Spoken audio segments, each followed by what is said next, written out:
Alright, when working with the mic window in Pianoteq, the results that are built into the presets are very good and can work absolutely adequately for whatever you need. That applies to everything from stage through pro. However, if you have standard and pro, it's well worth it to experiment a little with the microphone settings versus what comes out of the box. And there are very few ways, particularly if you leave level and delay compensation on, of miking the piano badly or incorrectly, but there are a lot of different things you can try and experiment with to get interesting results for any number of genres. I usually focus on classical solo or solo and ensemble playback, but yeah, you can do all kinds of interesting things with jazz, pop, or anything where either you need the piano to fit into a mix or other things. Everything that you can do that emulates best recording practices, whether it's with AB versus XY and other stereo setups, or other things like that, will help inform decisions you make of how to mic a piano in Pianoteq, and it does quite a good job overall of emulating how you would do it in reality. These are just random settings I inputted numerically to start off, and the first thing I do is change what the mics are. In this case, I'm on the 1899, so the historic Bechstein, and for the vintage instruments, I like the C414 settings that are built into Pianoteq. The U87 also does very well, but I tend to lean to the C414s for this kind of thing. And the next thing you can try, well, next thing I would do in a situation like this is to link the two microphones. You can go up to 5 mic, which does very well, but it's the one disadvantage to linking. Occasionally, you will end up moving the whole unit. So if you are going to link, you may want to wait and not do it stupidly early like I did. The other thing you can do, and that's another handy way to unlink it. You can also come in and start adjusting by number instead of by moving it around in the interface, but moving it around in the interface is usually the most convenient. You can come in, you can do things like, if you press the right button and are not me, there we go. You can do AB or XY stereo pair kinds of tricks. Usually I will focus on getting the microphones to be wide in their placement and to have a good view of the piano. The better that the microphone can see the strings and where the hammers strike the strings usually gives you a good sound. Also, good sound can come from aiming the mics at the overstrung area of the piano, so that's here at the back where the bass strings, which are angled this way, and the lower treble strings, which are angled that way, more or less, rest above each other, and that overlap or overstringing gives a lot more resonance to the piano. So if you focus on this end of things, you'll get a more resonant sound. Focus closer to the hammers, you will get a much brighter attack sound from the instrument. And you can blend those however you want and bring in more or fewer microphones to do the same thing. To focus on different aspects of that same thing. So let's go ahead and not turn that off. Let's go ahead and link these two. Let's go ahead and bring in a third mic.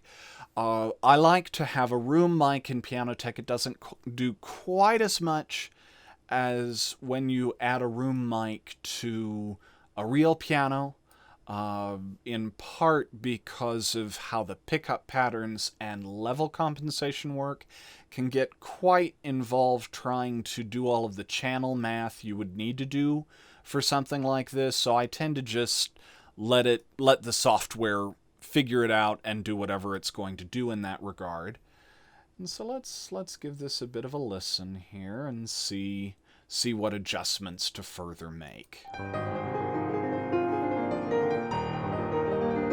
Sounds quite good to begin with. Let me listen for a sec here.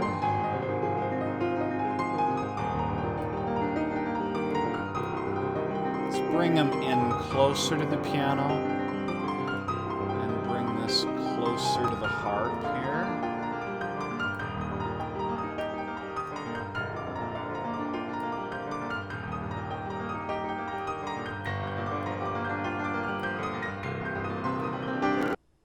And we overloaded.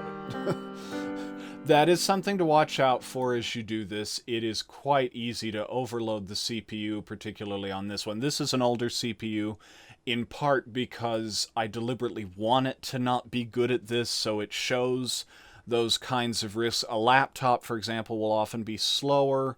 Not much slower than this. This is slower than most laptops. But when you're trying to do Pianoteq on a laptop, you have to be careful not to have too many microphones, not too much polyphony, maybe raise your latency a bit, all of which will contribute to it being able to handle it better. So that's why we're having CPU overage. Most desktop machines are not going to have a CPU overage issue on this, but it is something to watch for with the microphones.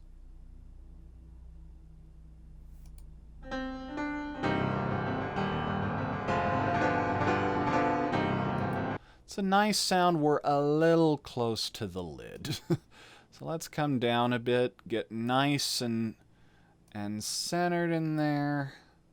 Bring this around a bit more. And if this, we angle this a bit differently, let's try that.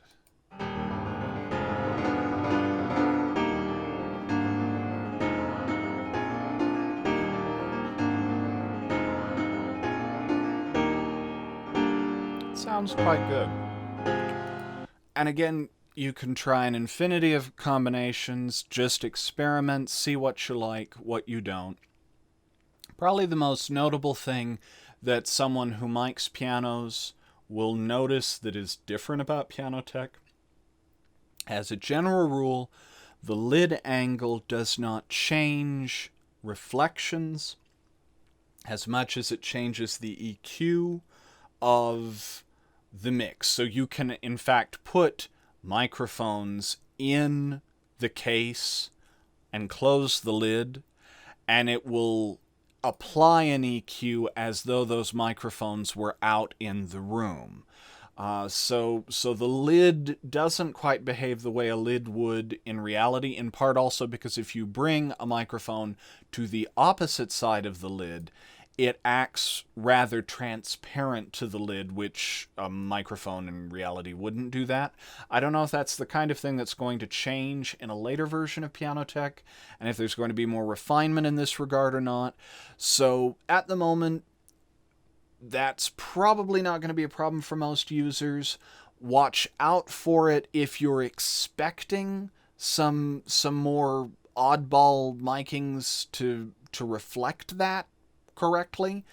Otherwise, just use it as a feature. Basically, this operates as a lidless piano would when the piano is open to full lid. So that, again, that is something to watch for. And other than that particular caveat, there isn't much. Obviously, turning on or off delay compensation has a huge effect on the sound. So in this case, these two mics here, this pair that we're treating as a stereo pair, are giving a lot of proximity effect.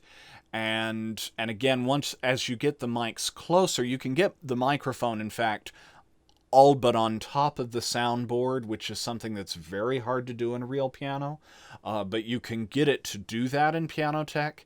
But the proximity effect can be very intense. That's why I tend to default to leave level compensation on and delay compensation on, because it just simplifies the amount of trigonometry that you have to do as you try and get this to sound right.